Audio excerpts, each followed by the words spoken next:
Thank you for having me. Thank you. My talk today is on product market fit because this is a big topic for anyone in the startup space. And it's a very big topic to talk about in 5 minutes, but I'm going to give it a whirl by sharing our journey to product market fit and when we finally found it, why we decided to do it all over again, even though it wasn't very fun the first time. It was challenging. I'm the CEO of iApotheca Healthcare, and one of our two biggest products is called HeroTask, and it's branded on its own at HeroTask.io. HeroTask is a task management platform. It's more of a task administration platform. So if you're familiar with Trello, Asana, Rike, Basecamp, all these other softwares in the software space, amongst other areas, that are more based for project management, we're more for larger team task administration. So if you've got a head office in multiple locations, across the country in Canada or the US or abroad, that's what our software is for. So I want to start by talking about what does product market fit look like? Does it look like these testimonials across the top that I've shamelessly put in here? Does it look like hitting certain sales goals or numbers or other key performance indicators, customer success? Does it look like a team that's happy and smiling? This is a picture of our team at a retreat that we just did about a month ago. And how long does it take? The answer is a lot longer than you think. And the answer to the first question is, it looks like all of those things. There's no perfect recipe for product market fit. You can look at a lot of different charts and fancy trend lines and things online that talk about, the graph or the trough of sorrow that you experience as you're trying to find product market fit. But it takes a very long time, and it really never ends. You can hit product market fit, but the journey continues on. So that's what I want to talk about. The goal with product market fit, it's pretty straightforward. Find product market fit before you run out of money. Somebody else mentioned that earlier, but that's the goal here. Especially if you are in the tech space, presumably you often have a lot of high costs for support and developers and all these things. So this is very important. The journey to product market fit, in very broad terms looks like this. You learn from people, which is an important step that we didn't take when we started, so I'll talk about that a bit.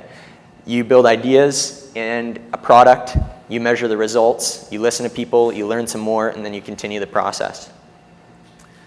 So today I want to focus on showing you our journey to product market fit, not once, but twice, because we're on that journey again.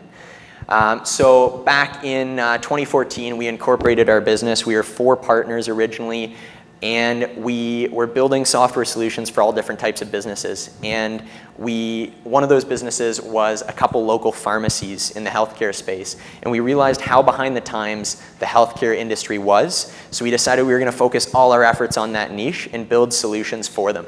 So what we did was we raised some money in May of 2015, a relatively small amount, between $100,000 and $200,000, and we got started. And that definitely didn't last us very long.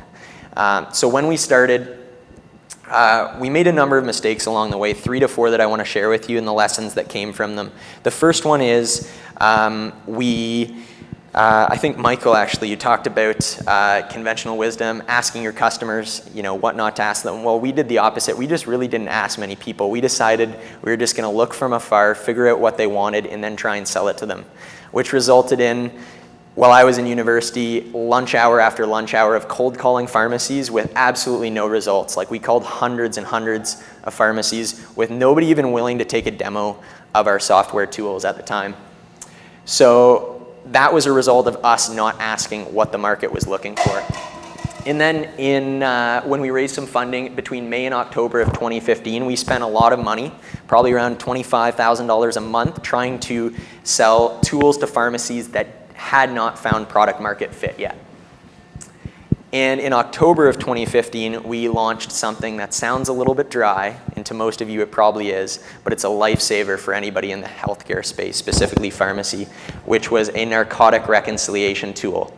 With new regulations around the country, you had to self-audit. Your pharmacies to make sure that serious drugs weren't being sold out the back door, being lost or misused, or dispensed to patients. And this was the first product we had that we really started to see product market fit. One of the examples of what that looks like was we did a fax campaign. I'll just pause on that for a sec. A fax campaign, because pharmacies still use fax. And we faxed pharmacies about this reconciliation module, and the title was $14 million from the government being spent on more auditors to audit your pharmacies. Are you ready? And if not, give us a call. And we got like 66 pharmacies called us within like 2 hours of that fax going out. So that was our first sign that we had a product finally, a tool that was starting to see some product market fit. This was the early steps to that. So between January and December of 2016, we continued to grow the number of pharmacies that were on this tool. And we had a few other tools like a delivery module that helped pharmacies and a temperature monitoring tool and other things as well that we were growing over this time.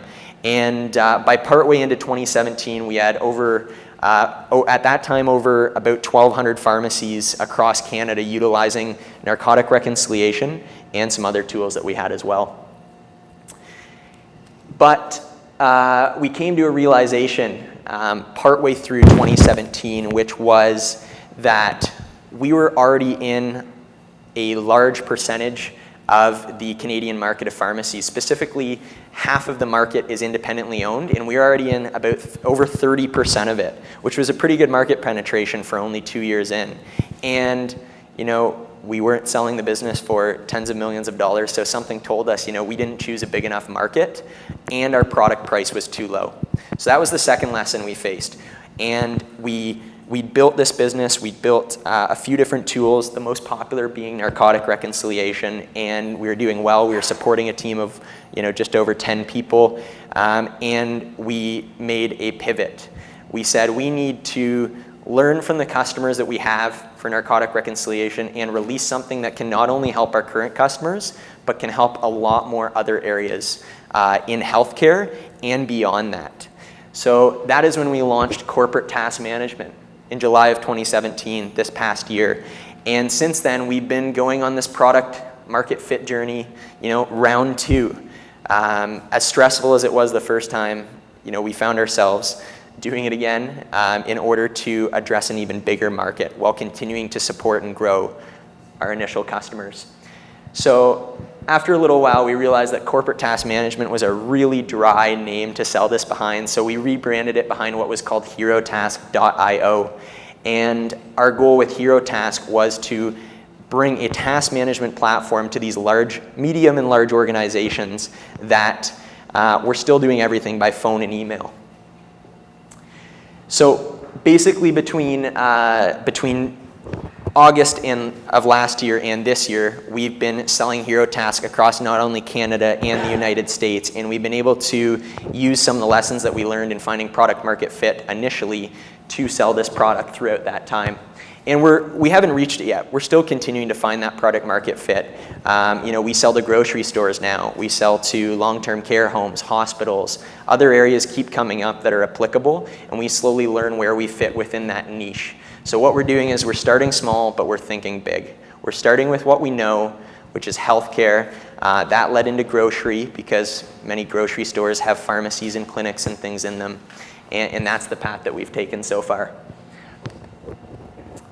So the lessons that we learned along the way from a number of these different mistakes are as follows. The first one is ask the market what it wants. Don't assume that you know just from looking at it.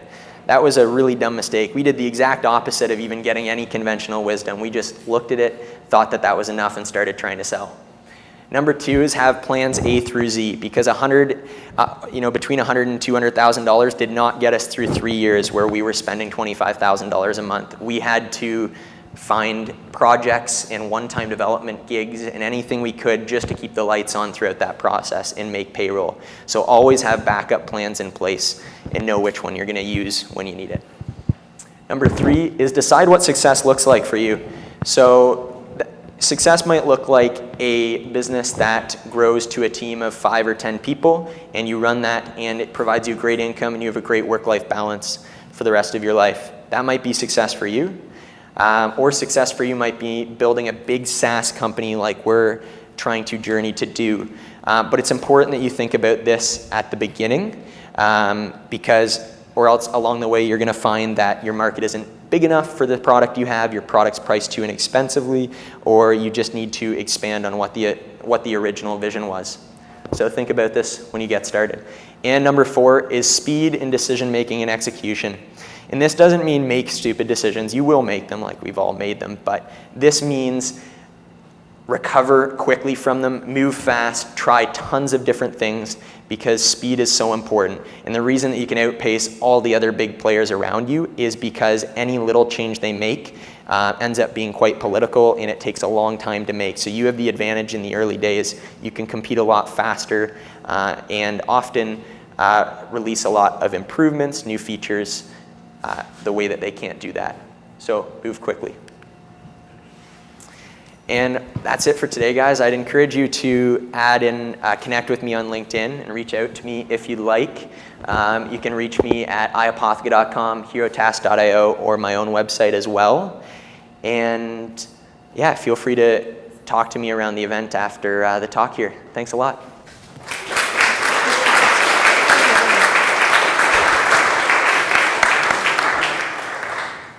And I'm not sure where he went, but I used, oh, there you are.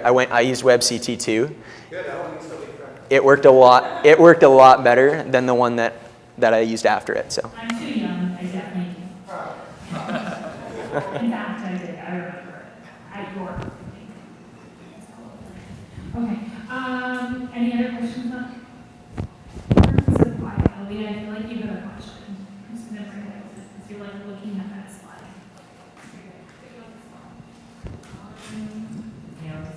Yeah, it's we have a dream product market fit twice. I can ask a question. Yeah, let's go around that. So I'm going through a similar struggle where we priced ourselves out of the market, like just, or went in at it too low. How are you keeping the customers that you currently have, as well as building into new, like going after new clients and not burning the ones that you have in the same way? Because that's everybody's challenge right now, is upsetting their base.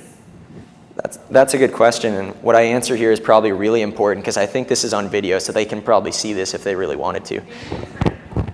So that's a good question. I think the biggest thing to do is if you have to spend time and energy improving the original product and continuing to support those customers, is use that to your advantage. Use them as your sounding board. You know, we've got over 1,400 pharmacies across Canada, some of which are applicable to our new HeroTask product, other ones that aren't, but we use them as a sounding board constantly.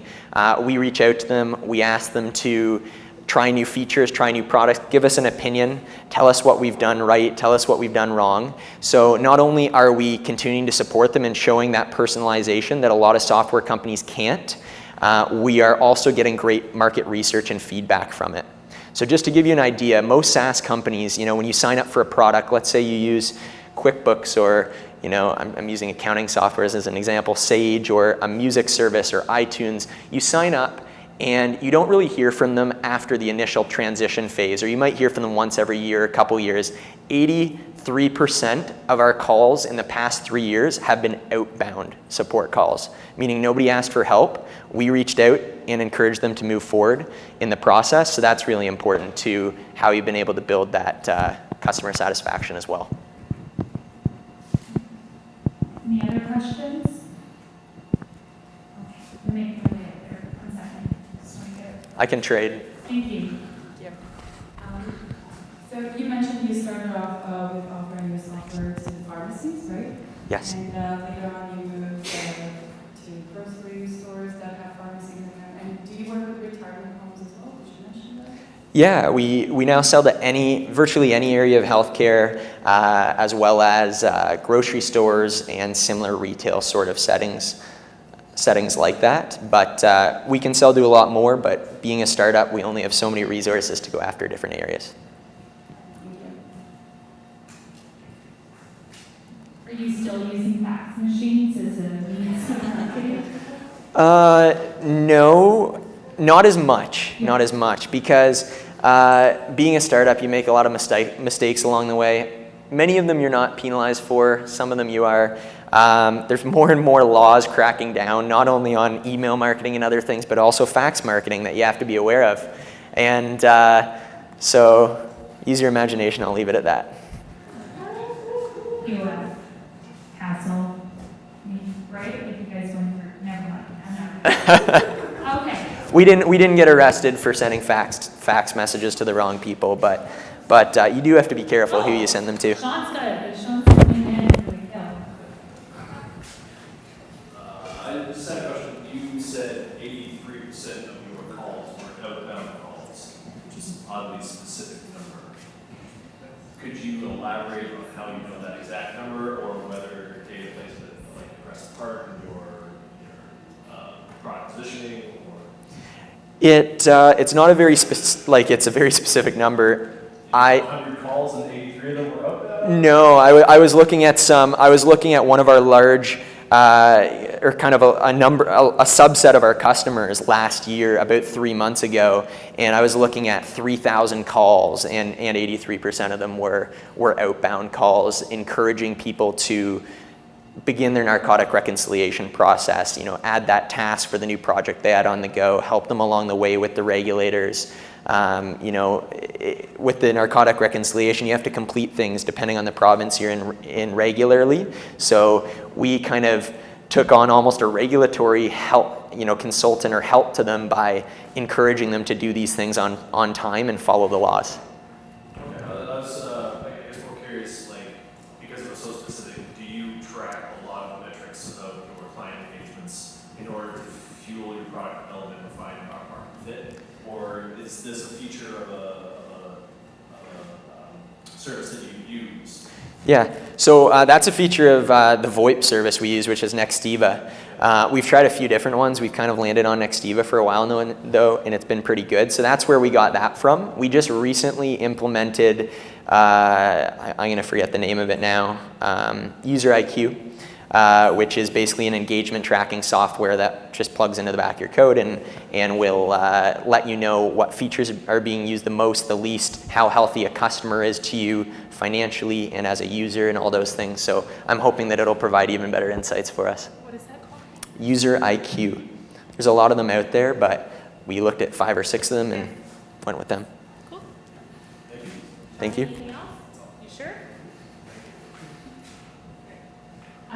Last question. All You right. said A to Z.